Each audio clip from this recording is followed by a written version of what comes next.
나와주세요. 오랜만에 봤어요. 아유, 우리 지난번에 첫눈이라고 하긴 뭐하지만 눈이 왔는데 기분이 어떠셨습니까?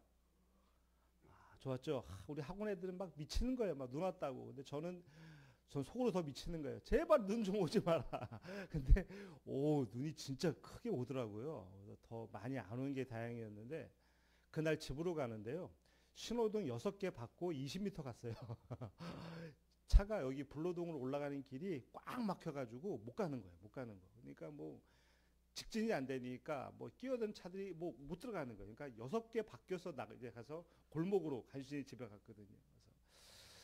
그래서 참 이 조그만 나라에 눈 한 번 왔다고 해서 교통이 마비되는 이런 지경인데 어쨌든 우리 건강하게 오셔서 너무나 감사합니다.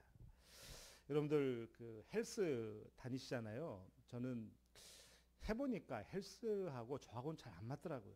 운동이 안 맞다라는 게 아니라 헬스장에 가서 이 1시간을 한다는 게 너무 힘든 거예요. 그래서 저 같은 사람이 많아야 우리 헬스장이 돈 벌 것 같아요. 세 달 끌어놓고 간신히 한 달 가는 사람, 한 달도 많이 가는 거죠. 그렇죠? 거기 가면 많은 기계들이 있잖아요. 근데 그 중에서 역기 있지 않습니까? 요거 자기의 뭐 사람마다 다르겠지만 100kg 들어보신 적 계십니까? 우리 남지사님 100kg 한번 들어보신 적 있습니까? 예전 말고 지금 못 들죠? 구지사님 어떠세요? 힘들죠, 그렇죠? 우리가 진짜 그 100kg 들기 진짜 어렵단 말이죠. 꿈쩍도 하지 않고 잘못했다가 정말 허리 나갈 수도 있죠, 그렇죠?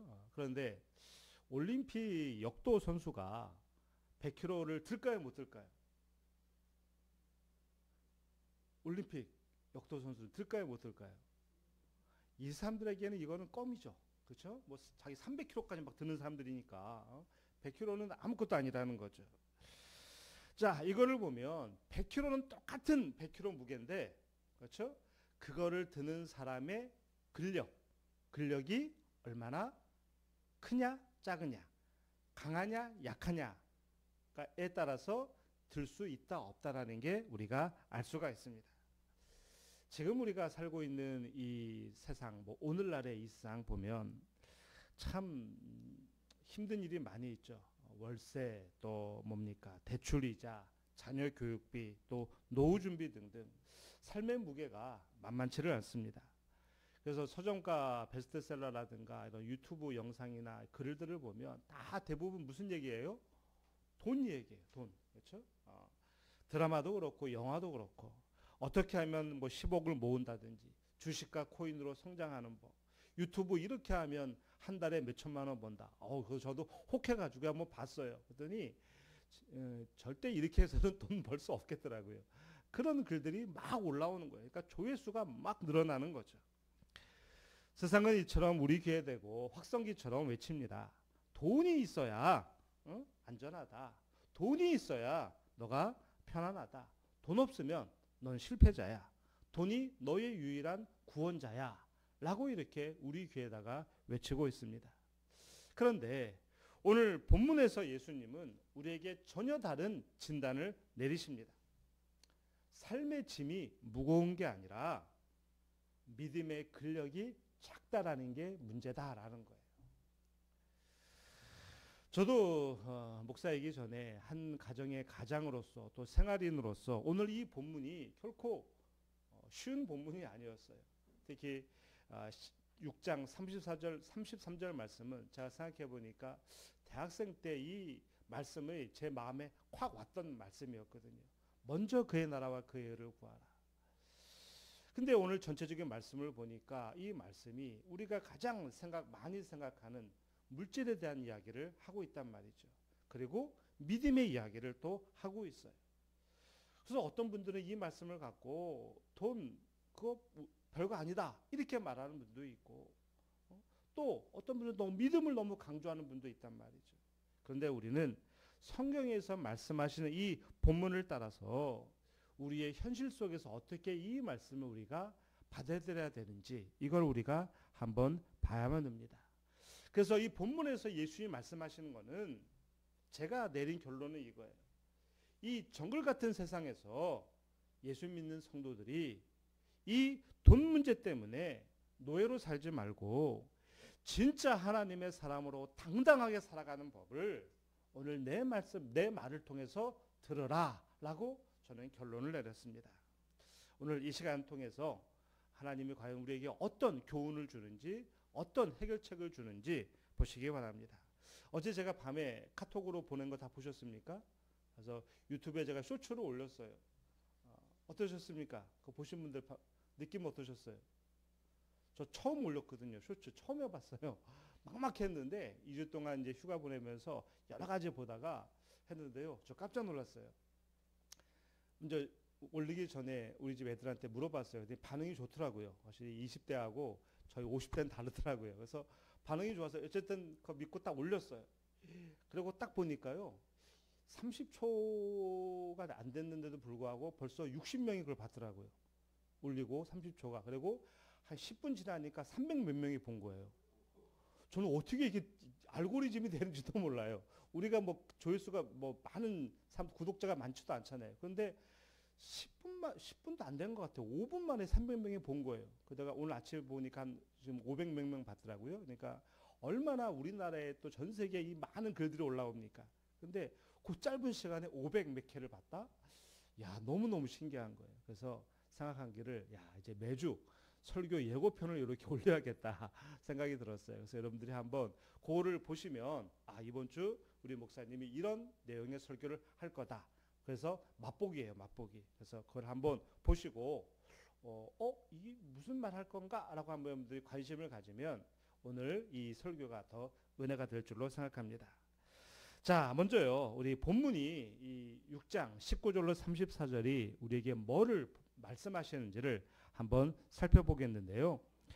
예수님은 24절에서 우리가 싸워야 될 대상을 이렇게 말씀하십니다. 한 사람이 두 주인을 섬기지 못할 것이니 너희가 하나님과 재물을 겸하여 섬기지 못하느니라 라고 되어 있어요. 그렇죠?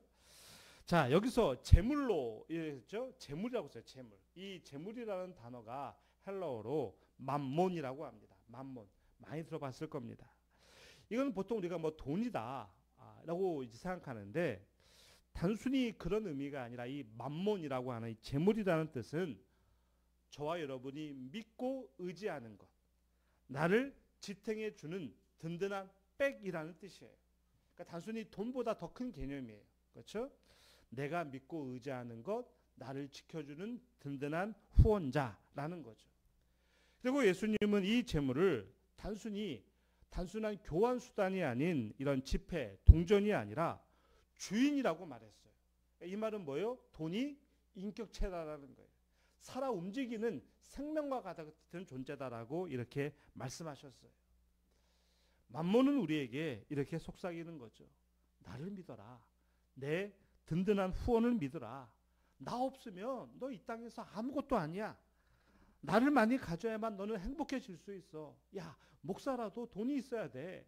권사라도 장로님이라도 너 내가 없으면 너 어떻게 헌금하고 너 어떻게 사람들 앞에 나가서 섬길 수 있겠느냐. 그러니 나를 믿어야 돼. 나를 위해서 너의 시간과 양심을 바쳐야 돼. 라고 맘몬이 우리에 대해 속삭이고 있다라는 거예요. 그런데 예수님은 오늘 본문에 보니까 뭐라고 말합니까? 너희는 하나님과 맘몬을 겸하여 섬길 수 뭐라고 됐습니까? 없다라고 되어 있어요. 겸하여 섬길 수 없다.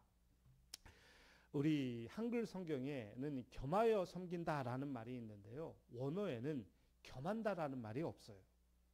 이거 왜 원어에도 없는 말을 왜 집어넣습니까? 라고 생각할 수 있겠지만 요 한글말로 겸한다라는 말이 어쩌면 이 뜻을 더 잘 보여주는 뜻이에요.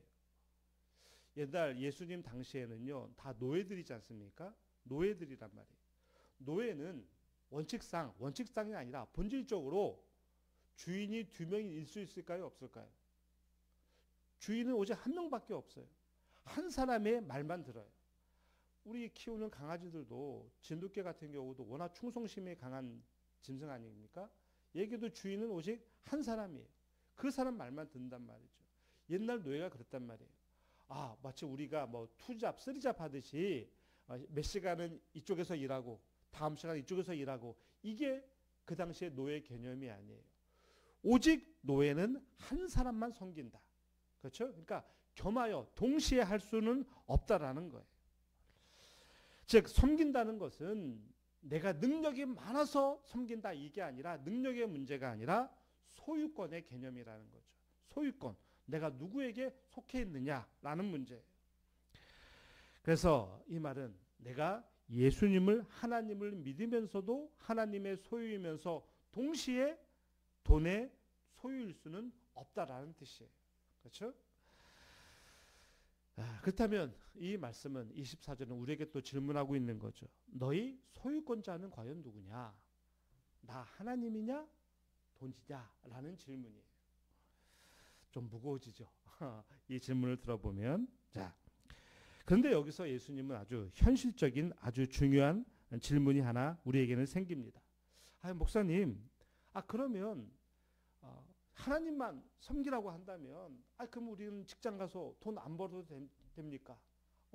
또 적금도 깨고 보험도 해지하고 그냥 교회에다 헌금만 하고 하늘나라에 쌓아두는 거로 우리가 만족하며 살아야 됩니까? 라는 질문이 생깁니까? 안 생깁니까? 우리는 생길 수밖에 없어요. 그렇죠? 그런데 여러분들 성경은 절대 그렇게 단순하게 말하지 않아요. 일방적으로 말씀하지 않으세요. 예수님은 무계획을 가르치신 게 아니고요. 우리 성경을 잘 보면 오늘 본문에는 없는 말들이지만 우리가 해야 될 준비가 있고요. 하지 말아야 될 염려를 분명하게 구분해 둡니다. 먼저 본문 25절에 하지 말라라는 말씀들이 쭉 나와요. 오늘 아까 우리 본문 전체를 다 읽었는데요. 19절부터 34절 가운데 염려라는 말이 총 6번 나옵니다. 몇 번 나온다고요? 6번 나와요. 6번. 염려하지 말라, 뭐 염려함으로 이런 말들, 염려가 나와요. 이 본문에 한글로 쓰여진 염려라는 이 말은 원어로 보면 마음이 2개 이상의 조각으로 찢겨진다라는 뜻이에요. 우리 마음이 하나가 돼야 되는데 마음이 2개, 3개 여러 조각으로 나누어지는 게 바로 염려라는 거예요. 다시 말해 내가 통제할 수 없는 내일, 뭐 목숨이라든가 생각이라든가 뭐 진로라든가 취업, 이것을 내가 어떻게든 쥐고 흔들려다 보니까 우리 마음이 쪼개진다라는 거예요. 그러니 불안이 생기는 거, 고민이 생기는 것이죠. 이게 바로 불신앙인 염려라는 거예요. 이거를 너희는 오늘 본문에서 하지 말라라는 말이에요. 뭘 하지 말라? 염려하지 말라. 너희 마음을 쪼개지 말라라는 거예요. 그러면 반대로 해야 될 것이 뭐가 있습니까? 성경은 우리가 해야 될 건강한 준비가 있다고 말해요. 미리 생각하다라는 말이에요. 미리 생각하다라는 것. 디모데전서 5장 8절에 보니까 바울이 이런 말을 했습니다. 누구든지 자기 친족, 특히 자기 가족을 돌보지 아니하면 믿음을 배반한 자요 불신자보다 더 악한 자다라고 말해요. 여기서 돌보지 아니하면에 이 돌본다라는 말이 미리 준비한다라는 얘기예요. 그러니까 가족을, 예수 믿는 사람이 자기 가족을 먹이기 위해서 직장 안 나가고 그렇죠? 사업 안 하고 그냥 무의도식한다? 그거는 돌보지 않는 거고 그거는 믿음을 배반한 거고 불신자보다 더 악하다라고 성경은 말해주고 있는 거예요. 그렇죠? 할 것은 있다라는 거예요. 예수님도 누가복음 14장 28절에서 망대를 세우기 전에 비용을 계산하는 것은 옳다라고 말을 해요. 이게 비용을 계산한다는 것은 미리 준비한다는 얘기 아니겠습니까? 염려는 우리가 하지 말아야 되지만 미리 미래를 준비하는 것은 필요하다는 얘기예요. 따라서 젊은이들은 취업 준비를 열심히 해야 되는 거고 결혼해서 자녀 계획도 분명히 세워야 되고 또 보험도 꾸준하게 들어놔야만 합니다. 야, 난 믿음 있어. 나 이거 아무것도 안 할래.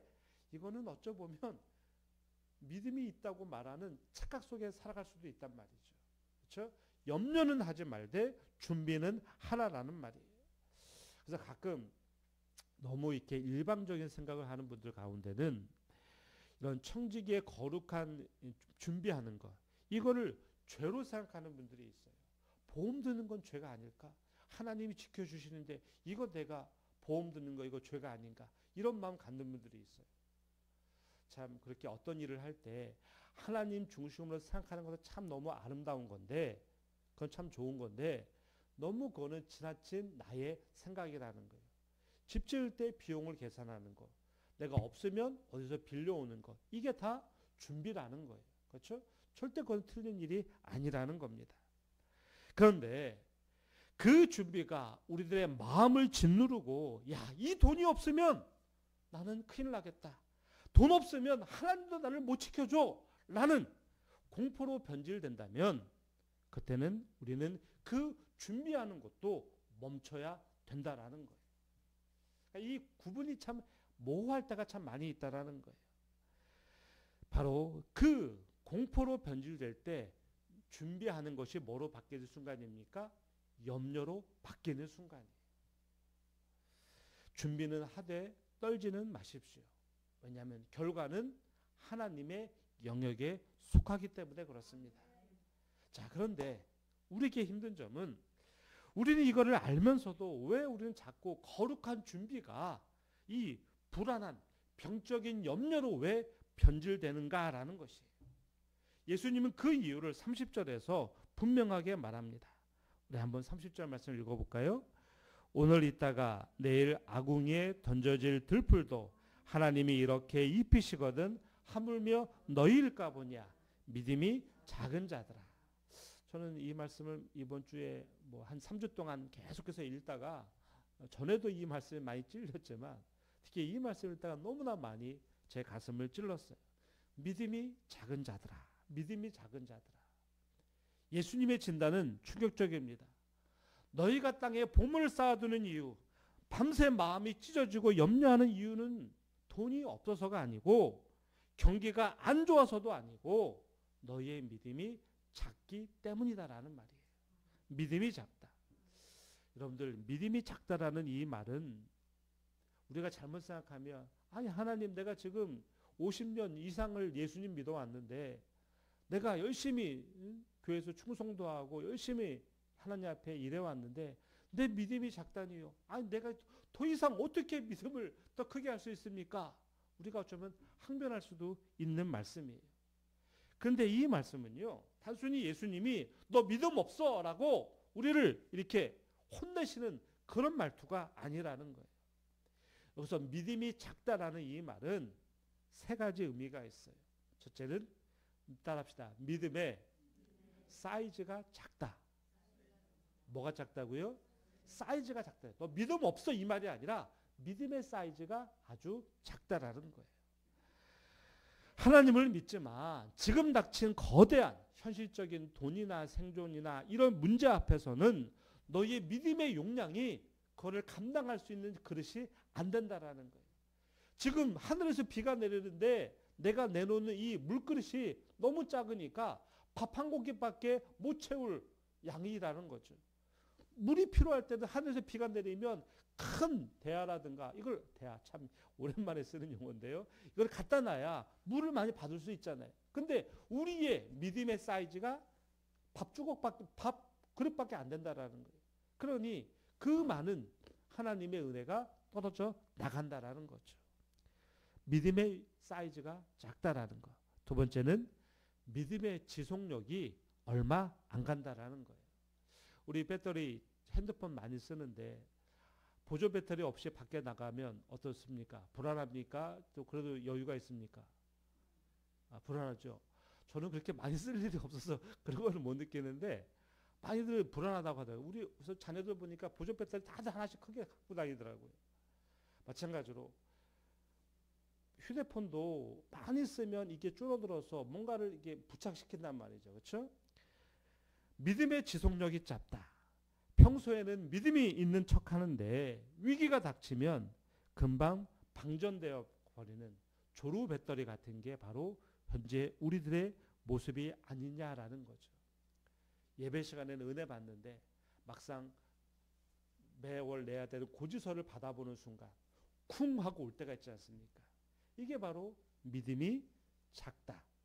너의 믿음이 작다라는 그런 두 번째 의미라는 거죠. 세 번째, 믿음이 작다라는 말은 저와 여러분이 하나님을 너무나 과소평가하고 있다라는 거예요. 들불도 입히시는 전능하신 하나님 아버지를 두고도 우리가 고작 먹고 사는 문제로 벌벌 떨고 있다라는 것은 내 눈앞의 문제는 저 큰 에베레스트 산처럼 크게 보이는데 나를 도우시는 하나님 아버지는 너무나 작게 보는 영적 시력에 문제가 있다라는 말씀이에요. 결국 우리가 염려하는 진짜 이유는 쌀독이 비어서도 아니고 통장이 텅 비어서도 아니고 하나님의 아버지를 신뢰하는 믿음의 근육이 다 빠져버렸기 때문이다라고 예수님은 지금 진단해주고 있습니다. 어쩜 이렇게 설교를 하면 아니 목사님, 예수님 제가 얼마나 예수님을 사랑해 왔는데 이런 제가 믿음이 작다니요 이렇게 말할 수도 있을지 모르겠습니다. 또 한편으로 예수님 저도 더 믿음의 근육을 키우고 싶습니다. 그런데 이게 잘 근육이 안 붙습니다. 너무 지쳤습니다. 라는 생각이 우리에 또 든단 말이죠. 맞습니다. 우리가 믿음의 근육을 키우기가 말처럼 결단만으로 되는 건 아니에요. 내 몸을 키우기 위해서 헬스장을 가도 처음부터 몸에 근육이 붙는 사람은 별로 없단 말이죠. 그렇죠? 저처럼 이렇게 좀 비계살이 많은 사람들은 이걸 빼야 뭔가 근육이 붙듯이 영적으로도 영적 근력을 키우는데도 배고프면 절대 근육이 붙지를 않습니다. 먹는 게 필요하다는 얘기예요. 먹는 게 필요하다. 그러면 우리에게 영원한 음료가 되고 영원한 살이 되는 것이 뭐가 있습니까? 하나님께서 우리에게 생명의 양식이신 예수님을 보내주셨어요. 믿기를 축원합니다. 생명의 양식이다. 이거를 흔히 운동하는 사람들에게 설명한다면 단백질이에요. 보충제예요. 영양제예요. 그렇죠? 생명의 양식. 예수님은 우리 대신 완전한 믿음으로 사셨습니다. 성경에 보니까 예수님은 나는 여우도 굴이 있고 새도 거처가 있으되 인자는 머리 둘 곳이 없다라고 말씀하셨어요. 이 말은 예수님은 한평생 집 하나 안 갖고 살았다는 얘기죠. 이 말을 오해해서 그러면 우리 모두가 집 없이 살아야 한다. 절대 그 말은 아닙니다. 예수님은 그런 것에 염려하지 않았다라는 거예요. 단 한 번도 내일 뭐 먹지? 라면서 걱정 불안해하지 않으셨다라는 거예요. 광야에서도 사탄이 천한 만국을 내게 줄 것이다. 나에게 절하라. 라고 했을 때도 예수님은 만몬이 아니라 하나님 아버지를 선택하지 않았습니까? 그 예수님의 완전한 그 믿음의 의가 그분의 죽으심으로 우리에게 전가되었어요. 그렇죠? 그러니까 우리는 이미 예수님을 믿는 순간 완벽한 믿음이 우리에게 들어왔다라는 거예요. 예수님의 십자가에서 우리의 작은 믿음을 끌어안으셨습니다. 예수님의 십자가에서 가장 가난하고 비참한 모습으로 발가벗겨 죽으셨어요. 우리 영화나 그림에서는 예수님이 그래도 이렇게 뭔가 이렇게 차고 죽은 거로 나오잖아요. 그런데 고대 2000년 실제 당시에는 그렇게 십자가에 매달리는 사람들은요 아무것도 안 입고 그냥 죽입니다. 그러니까 예수님이 나체로 그냥 거기서 돌아가신 거예요. 왜 이런 발가벗긴 상태로 죽으셔야 했습니까?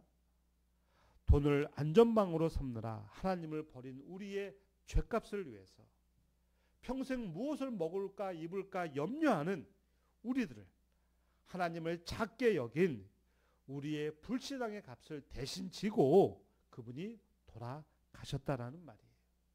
그래서 바울은 고린도후서 8장 9절에 이렇게 말합니다. 우리 주보에 나와 있죠? 한번 읽겠습니다. 부유하신 이로써 너희를 위하여 가난하게 되심은 그의 가난함으로 말미암아 너희를 부유하게 하려 하심이라. 한마디로 예수님이 가난해지셨다. 발가벗겨 주시고 매를 맞고 죽으심으로 말미암아 우리는 뭐해졌다? 부유하게 됐다. 부자가 되었다는 얘기예요. 하나님이 우리를 살리기 위해 당신의 아들 예수님의 목숨을 버리셨게 하셨습니다. 가장 비싼 자기의 아들을 주신 분이 그보다 훨씬 싼 우리의 먹고 사는 문제를 책임져 주시겠다라는 이런 확실한 약속이 아니겠습니까? 그래서 로마서 8장 32절에 이렇게 말했습니다.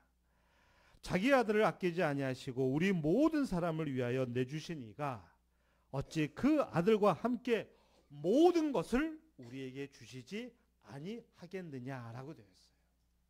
참 이 말씀 들으면 감사가 넘치지 않습니까? 우리를 위하여 대신 죽게 하신 그 예수님을 말미암아 우리에게 모든 것을 주신다라는 말이죠.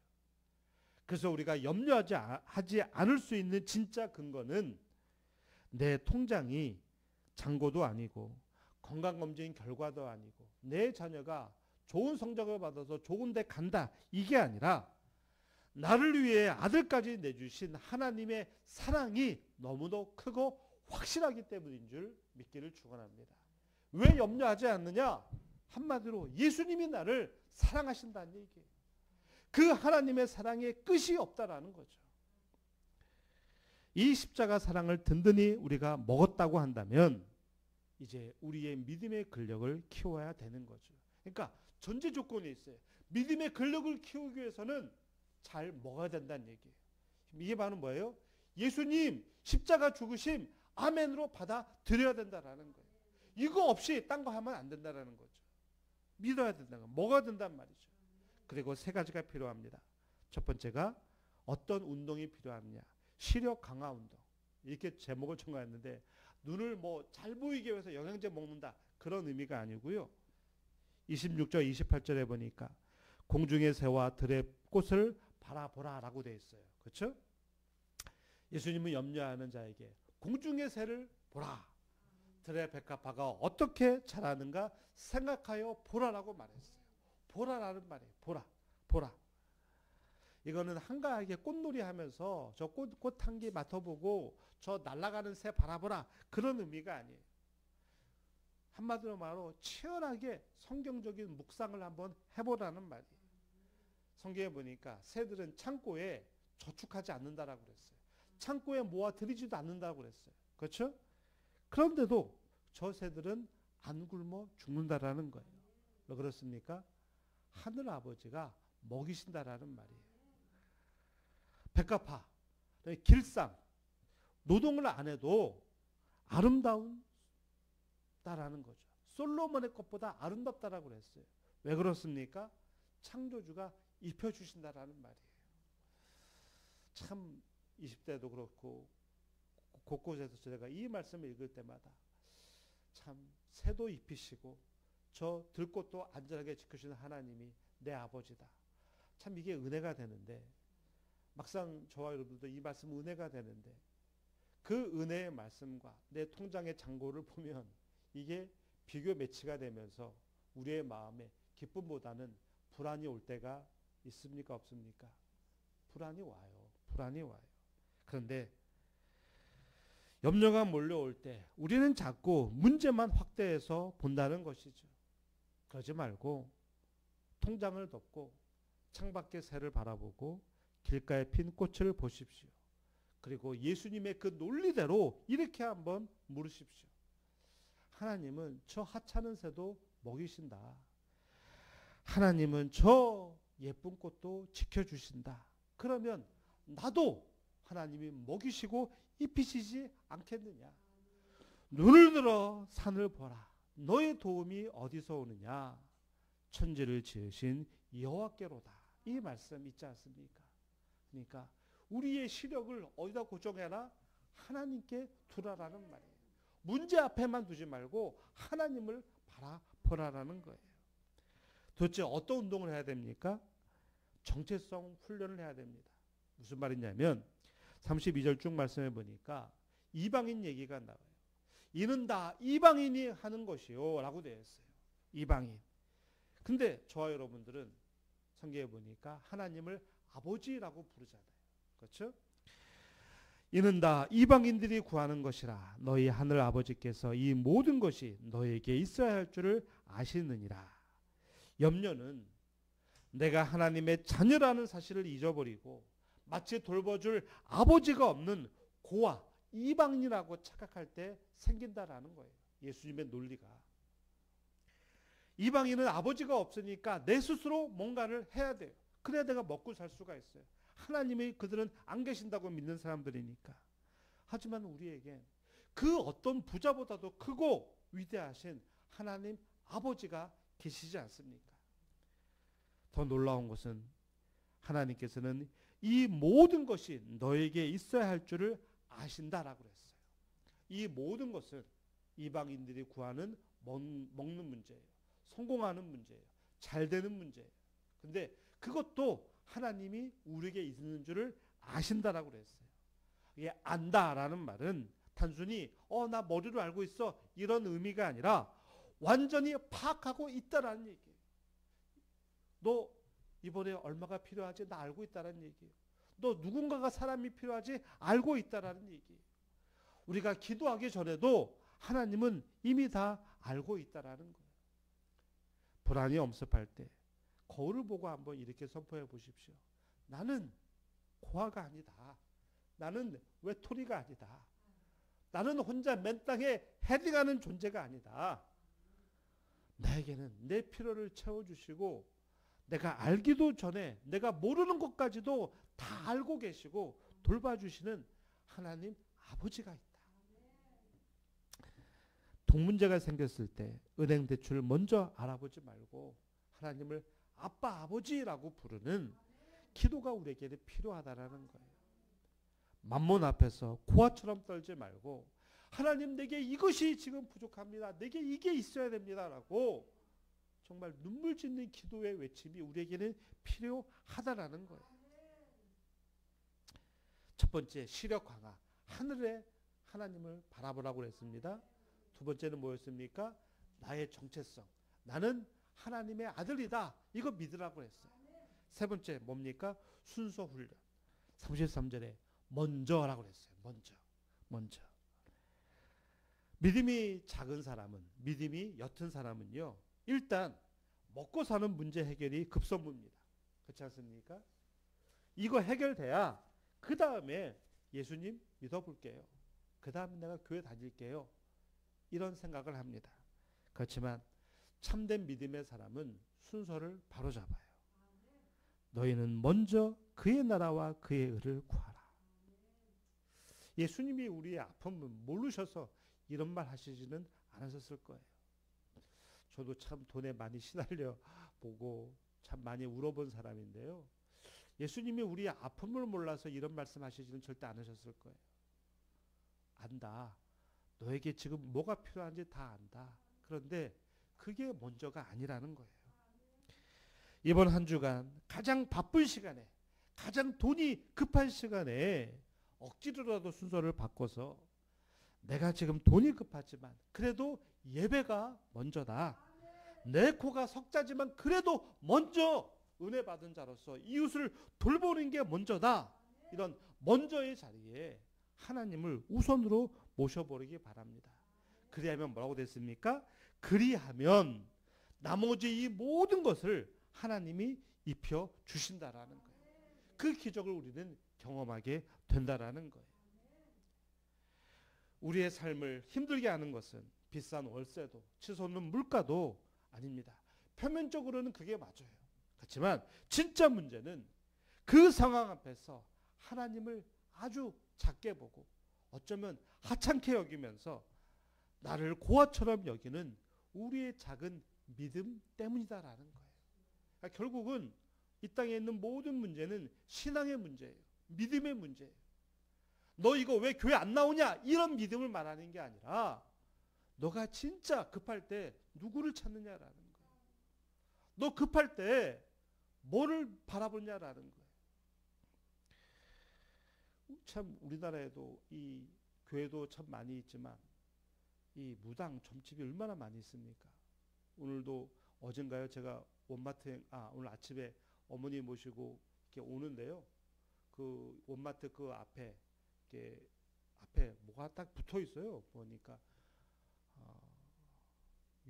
용화당 용화당 뭐라고 있더라? 어떤 뭐 그게 점집에 간판이 붙어 있더라고요. 우리 교회 바로 뒤편에 보면 딱 보이는 그게 있어요. 아주 크게 딱 붙여 현수막 해놨어요. 삶이 지친 자들이여 오라 하고 이 교회와 같지 않습니까? 모든 소원을 다 풀어주겠습니다. 이야, 솔깃하더라고요. 나도 한번 가볼까 생각이 들긴 들더라고요. 용화당, 이름도 너무 잘 졌어요. 그런 문제 앞에 세상은 돈 많이 버는 게 장땡이라고 말하지만 성경은 믿음의 근력이 센 사람이 진짜 강한 사람이다라고 말합니다. 믿음의 근력. 삶의 무게는 똑같아요. 그렇죠? 이거를 누가 드느냐 못 드느냐, 믿음이 있고 없고의 차이라는 거죠. 이번 한 주간 돈의 무게에 눌려 비명 지르지 말고요.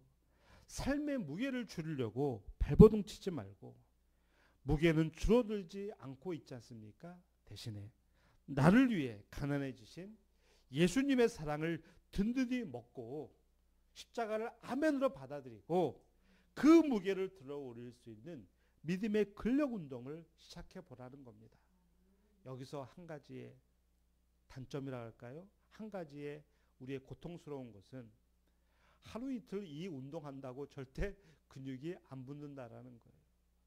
사람마다 다르겠지만 최소 3개월 이상 운동을 해야 뭔가 조금 알통이 생길까 말까 하지 않습니까? 일반적인 운동이라도 끊임없이 이걸 해야 된다라는 거예요.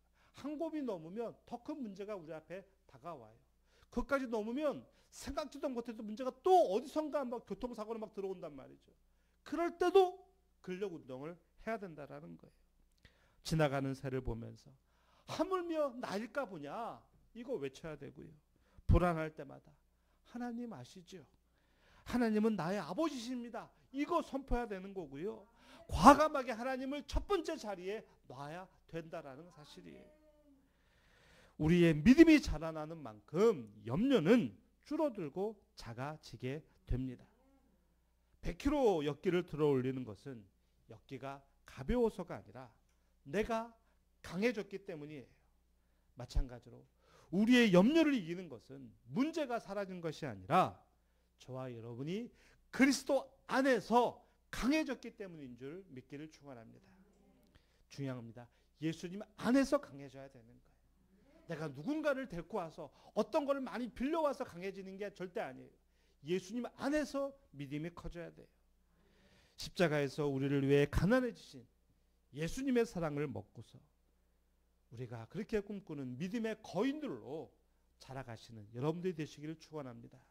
그래서 이 세 가지 운동을 꼭 잘 감당하시는 그런 믿음의 멋진 성도들이 되시기를 예수님의 이름으로 기원합니다. 아멘.